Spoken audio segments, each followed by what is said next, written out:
Sagacity. 7 minutes of exercise for your mind.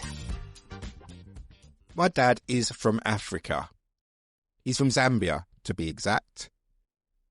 A country I've spent some time learning about, but I don't know loads and loads about it. I've met some people and worked with some people from Zambia, but I've not been there myself, and it's something that I must do as soon as I've got the opportunity to do so.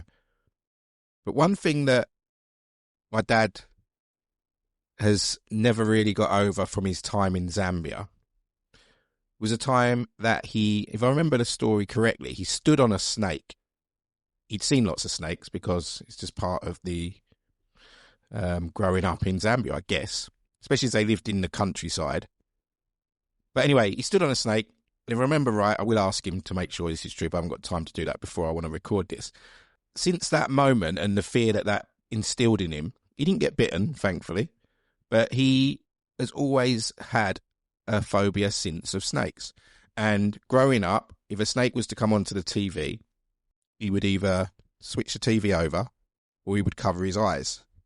It's just been there. And I've always had this unhealthy, I wouldn't call it a phobia as such to the level that I've seen in my dad, but I don't like snakes. No real reason. And then I heard a quote, once bitten by a snake, scared of a rope. I heard that recently, and then it just kind of brought up this memory, and I live in a place in the UK where I don't frequent snakes, thankfully. I have seen quite a few when I lived in one place in Buckinghamshire where they used to be around the lake. Oh, God. That saying, bitten by a snake, scared of a rope, I've seen that example with my dad. And I wouldn't do it to him. Maybe when I was younger I would have done. Maybe I did. I don't know. My sister will remind me. I'll ask my mum. If I was to put a fake snake on his seat on the sofa tomorrow and he come back from getting the newspapers and was to sit on it, oh, God, I dread to think what would happen. So it's been with him all these years. Yet that snake didn't bite him. He stood on it. And it hasn't held him back because he lives in the UK and he's not having to dodge snakes every day.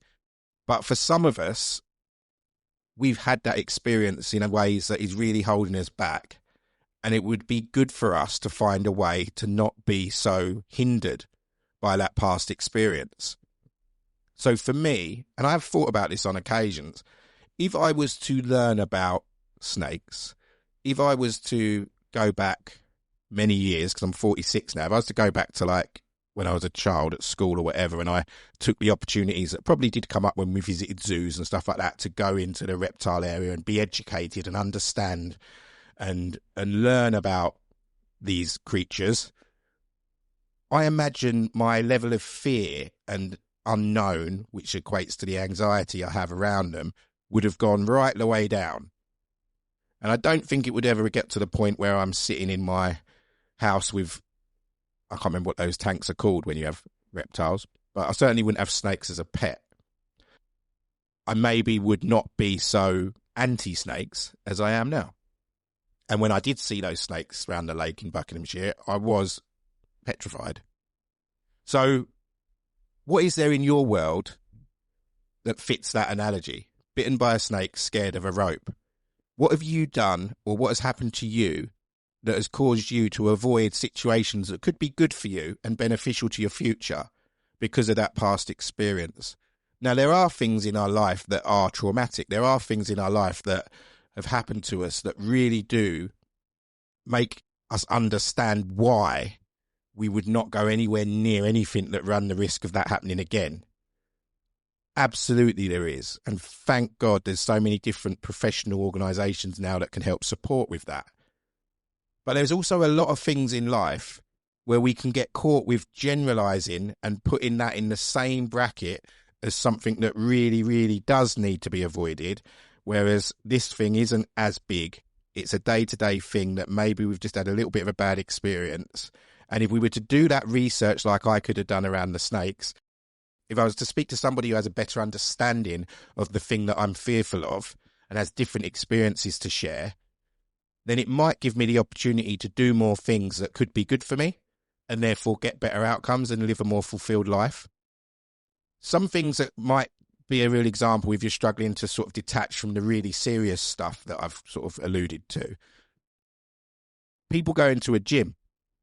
People might go into a gym and have a bad experience and then use that as a reason that they will never go again. Now, that bad experience, I've worked in health and fitness and gyms for a long, long time, a couple of decades.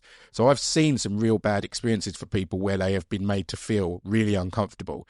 And I've done what I could with me and my team over the years to try and eliminate that risk.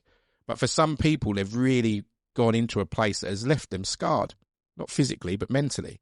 So I understand it. But then the reality is there's a hell of a lot of gyms out there, same as there's a hell of a lot of snakes out there. And not all snakes are poisonous and kill you. And not all snakes bite. Okay? And not all snakes are huge. And not all snakes are really tiny. There's a real mix. And when it comes to the snakes that we've stood on or been bitten by, some of them are just ropes. And they present like snakes. So if that gym example sits with you, maybe do some research, speak to some people, get close to someone you trust and make another attempt to go in and be in that environment, even if it's just to go and have a coffee in their lounge and just see how it moves and how it goes on before you take the step to actually use a gym. That analogy or that example is just one. But it could be that you've tried a different type of learning. You've tried learning online and you found it difficult, so you've told yourself that you're too old and you don't do learning online anymore. Get around some people that understand it, who understand your experience so far, and they can guide you through something that's more pleasant and more enjoyable and has a longer sustainable outcome. Whatever it is for you, don't be in a situation where you've stood on a snake like my dad and scared of a rope. I hope that does something for you. And if it does something for you, share it with someone else that it can do something for.